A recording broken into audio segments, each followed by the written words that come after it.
नाशिक महानगरपालिकेच्या निवडणुकीचे वारे ओसरताच आता नाशिकच्या औद्योगिक क्षेत्राची धडकन असलेल्या अंबड इंडस्ट्रियल मॅन्युफॅक्चरर्स असोसिएशन म्हणजेच आयमा निवडणुकीचा धुराळा उडाला आहे. उद्योजकांच्या न्याय्य हक्कासाठी सदैव तत्पर असणाऱ्या या संस्थेच्या 31 जागांपैकी तब्बल 25 जागांवर बिनविरोध निवड होऊन एकता पॅनलनं सुरुवातीलाच आपलं वर्चस्व सिद्ध केलंय. मात्र आता सर्वांचं लक्ष वेधलं गेलंय ते अध्यक्ष आणि खजिनदार या दोन महत्त्वाच्या पदांसाठी होणाऱ्या थेट लढतीकडे. येत्या 30 जानेवारीला होणाऱ्या मतदानासाठी एकता पॅनलनं प्रचारामध्ये मोठी आघाडी घेतली आहे. विशेष म्हणजे शनिवारी औद्योगिक वसाहतीला सुट्टी असतानाही एकता पॅनलच्या कार्यकर्त्यांनी आणि उमेदवारांनी विश्रांती घेतलेली नाही. प्रत्यक्ष भेटेगाठींमध्येच डिजिटल आणि टेलिफोनिक प्रचाराचा धडाका लावत मतदारांशी ठेस संवाद साधला असून गेल्या अनेक वर्षांची परंपरा असलेल्या एकता पॅनलतर्फे अध्यक्षपदासाठी अनुभवी नेतृत्व ललित बुब यांना पुन्हा एकदा संधी देण्यात आली आहे, तर खजिनदार पदासाठी हर्षद बेळे हे निवडणुकीच्या रिंगणात उतरले आहेत. ललित बुब यांच्या मागील 2 वर्षांच्या कार्यकाळामध्ये आयमाच्या माध्यमामधून अनेक जटिल प्रश्न मार्गी लागले असून उद्योजकांचा त्यांच्या कामावरील विश्वास हाच या निवडणुकीचा कणा ठरत आहे. गेल्या 2 वर्षांमध्ये ललित बुब यांच्या अध्यक्षतेखाली अनेक महत्त्वाची कामं मार्गी लागली असून अनेक कामं प्रस्तावित देखील आहेत. हीच कामं पूर्ण करण्यासाठी पुन्हा एकदा संधी द्यावी असं आवाहन अध्यक्ष ललित बुब आणि हर्षद बेळे यांनी केले. नमस्कार, मी हर्षद बेळे. येत्या अंबड औद्योगिक वसाहतीमधील होत असलेल्या इलेक्शनमध्ये खजिनदार या पदासाठी उभा आहे. आम्ही एकता पॅनल कडून उमेदवारी आम्ही घोषित केलेली आहे. अध्यक्षपदासाठी श्री ललित बुब जे आत्ताचे देखील आयमाचे अध्यक्ष आहे तेच पुन्हा एकदा अध्यक्षपदासाठी विराजमान होण्यासाठी आमचे सगळे प्रयत्न सुरू आहेत आणि त्यांनी कॅन्डिडेचर भरलं आहे. तसंच मी हर्षद बेळे खजिनदार पदासाठी या निवडणुकीमध्ये एक लढत देत आहे.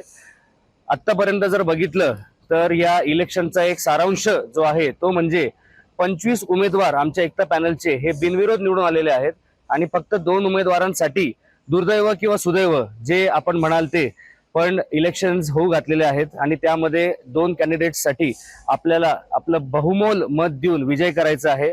आत्तापर्यंत केलेल्या कामांचा आमचा जो आढावा आहे हे 2 मिनिटांमध्ये बोलणं अशक्य आहे, कारण की गेल्या 2 वर्षांमध्ये आम्ही अगदी आमच्या पायांवरती उभे राहून 24 तास रगडत्या उन्हामध्ये, कडकडत्या थंडीमध्ये, पावसाळ्यामध्ये सगळेच आम्ही कामं करत आलेलो आहोत. त्याच्यामध्ये पडलेल्या खड्ड्यांच्या रस्त्यांचा फॉलोअप घेऊन महानगरपालिकेला, मंत्रालयांपर्यंत, अगदी केंद्र शासनापर्यंत जाऊन 100 कोटीहून अधिकचा कॉन्क्रिटीकरणचा रस्ता हा आम्ही मंजूर करून आणलाय आणि त्याचे काम देखील अंबड औद्योगिक वसाहतीमध्ये सुरू झालेले आहेत. तसंच ग्रामीण भागातील विविध उद्योजकांसाठी 20% हा राखीव निधी शासनाचा राहावा यासाठी जिल्हा परिषदेचा फॉलोअप घेऊन आम्ही ते देखील काम फत्ते करून आणले. त्यानंतर अत्याधुनिक दर्जाचं असं आयमा रेक्रिएशनची जी जागा मिळाली होती तिथे आजपर्यंत काही झालं नव्हतं, पण गेल्या 2-4 वर्षामध्ये एकता पॅनलच्या मार्फत आम्ही तिथे अतिशय उत्तम असे टर्फची उभारणी केली आहे. त्याच नंतर आम्ही पिकल बॉलची सुविधा करणार आहोत. एक अत्याधुनिक दर्जाचा जॉगिंग ट्रॅक करण्याचा देखील आमचा मानस आहे. त्याचबरोबर MSEDCL साठी जे कुंभ निधीमधून 100 कोटी रुपयाची जी मान्यता मिळाली त्याचं संपूर्ण श्रेय हे एकता पॅनल मधून बसलेले जेवढे सुद्धा आमचे उमेदवार आहे यांनाच जातं आणि ते श्रेय आम्ही अतिशय गर्वाने घेतो की आम्ही हे मंजूर करून आणलं. DPDCचा फॉलोअप असो, कलेक्टरांचा फॉलोअप असो, कुंभ प्राधिकरणाचा फॉलोअप असो, त्यानंतर सिंचन व्यवस्थेचा फॉलोअप असो, STP प्लांट, CTP प्लांट, त्यानंतर विविध होऊ घातलेल्या औद्योगिक समस्या जसं महिलांची जी कुचंबना होते शौचालयांमुळे ते महिलांसाठी शौचालय उभारण्याचा देखील आमचा एक मोठा मानस आहे. या सगळ्याच गोष्टींचं तुम्ही एक जर संपूर्णपणे सखोल अभ्यास केला तर तुम्हाला अनुरूप पद्धतीने लक्षात येईल की ललित बुब यांच्या अध्यक्षतेखाली आयमा आणि अंबडच नव्हे तर सातपूर MIDC आहे, दिंडोरी MIDC आहे, इगतपुरी, वाडीवरे, विल्लोळी, गोंदे संपूर्ण जिल्हा व्याप्त करून आम्ही अतिशय आवर्जून उद्योजकांसाठी काम केले आहे आणि तुमच्या एका फोन कॉल मागे आम्ही आत्ता देखील पुढे उभं राहू ही मी तुम्हाला ग्वाही देतो. येत्या 30 जानेवारीला आयमा रिक्रिएशन सेंटरला मतदान होत आहे. त्या मतदानामध्ये तुमचे आशीर्वाद आमच्या पाठीमागे गेले 25 वर्ष राहिले आहेत. आता देखील तुम्ही आम्हाला आशीर्वाद द्या. तुमचं नेटवर्क, तुमची शक्ती आमच्या पाठीमागे ठेवून आम्हाला प्रचंड बहुमताने निवडून आणा ही तुम्हाला कळकळीची विनंती. धन्यवाद. नमस्कार, मी ललित बुब, अध्यक्ष Ambad industries and manufacturers association.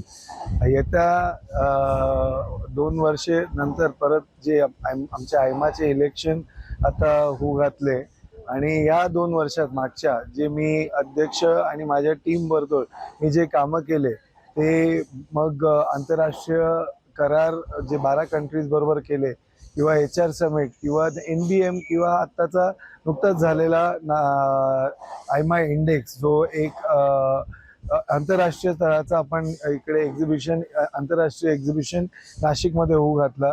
असे वेगवेगळे उपक्रम आपण आणि मी आणि माझ्या टीमने इथे केलेले आहे. या इलेक्शनमध्ये आमच्या एकता पॅनलला नाईस, निमा, लघु उद्योग भारती, महाराष्ट्र चेंबर, CII सगळ्यांचा बहुमूल्य आम्हाला सपोर्ट आहे आणि त्यांनी सपोर्ट दिल्यामुळे आमचे जे वरिष्ठ आहे त्यांनी सगळ्यांनी परत मला एकदा संधी दिली, ॲज अ अध्यक्ष म्हणून घोषित केलं. त्या अनुषंगाने मी माझ्या टीमच्या वतीने मला अध्यक्ष म्हणून परत या वर्षाच्या निवडणूकमध्ये उमेदवारी दिलेली आहे आणि तसेच माझे सहकारी हर्षद बेळे यांना खजिनदार म्हणून हे केलेलं आहे. तर मी सगळ्यांना आवाहन करतो आणि विनंती करतो की त्यांनी आमच्या टीमला जे बाकीचे बिनविरोध आलेली आहे त्यांच्याबरोबर हे 2 उमेदवारीलाही प्रचंड मताने विजयी करा. 30 तारखेला 30 जानेवारीला 9 ते 5:30 वाजता सकाळी 9 ते 5:30 वाजता मतदान आयमा रिक्रिएशन सेंटरला आहे. ती मी सगळ्यांना आवाहन करतो त्यांनी नक्कीच यावं आणि आपल्या एकता पॅनलला मोठ्या विजय द्यावा अशी आमची सगळ्यांची माझ्या पॅनलच्या वतीने, माझ्या वरिष्ठांच्या वतीने, माझ्या वतीने, हर्षदच्या वतीने मी ही ग्वाही सगळ्यांना विनंती करतो. नाशिकच्या औद्योगिक विकासाची सूत्र कोणाच्या हाती जाणार याची उत्सुकता आता शिगेला पोहोचली असून एकता पॅनलनं प्रचारात मोठी आघाडी घेतली आहे. उद्योजकांचा कौल कोणाकडे झुकतो हे 31 जानेवारीच्या मतमोजणीच्या दिवशीच आता स्पष्ट होईल. वेद न्यूजसाठी प्रतिनिधी कमलाकर तेवढ्यांसह मी मनाली गर्गे, नाशिक.